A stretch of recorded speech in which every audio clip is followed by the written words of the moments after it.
This is Audible. If You Were Mine, Book 3 in the Cage Family series. Written by Carrie Ann Ryan. Narrated by Kelly Dalton and Ryan West. Prologue. Dorian. It kind of worries me that I'm so easily persuaded to get in this thing. My best friend just beamed at me as we looked over at the Cessna Skyhawk.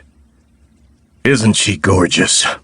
I realize she's not mine. However, my boss lets me borrow her.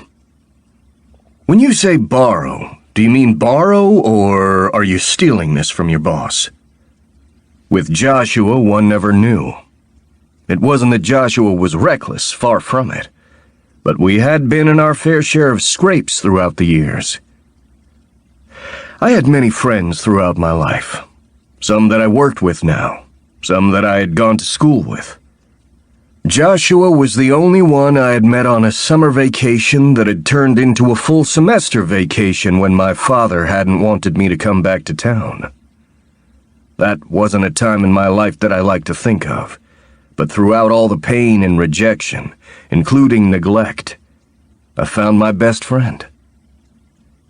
Joshua worked with me sometimes at the various clubs and businesses that I owned, but he also worked with a billionaire who liked to have his hands in every single pot he could find.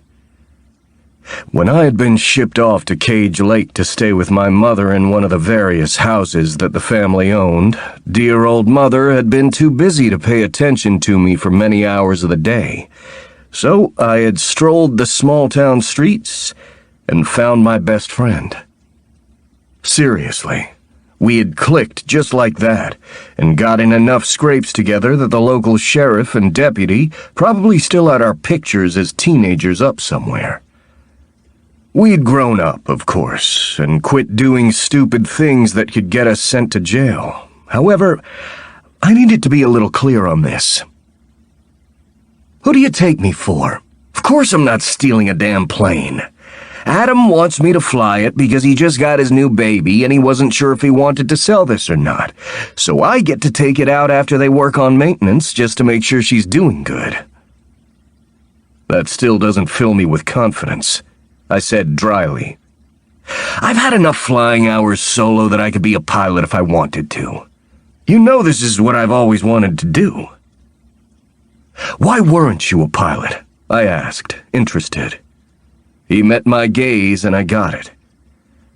Harper. Yes and no. When Mom and Dad died, flying didn't feel like an option. We were spiraling trying to deal with custody and what I'd do for school.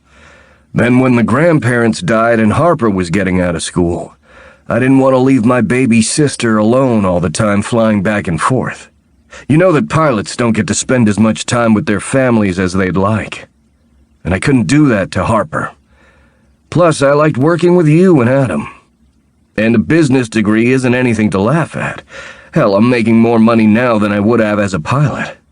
Which means I can have a hobby now, instead of having to fly from one place to another. I guess the glass is half full in your case. Damn straight. So where are we going in this thing? Vegas?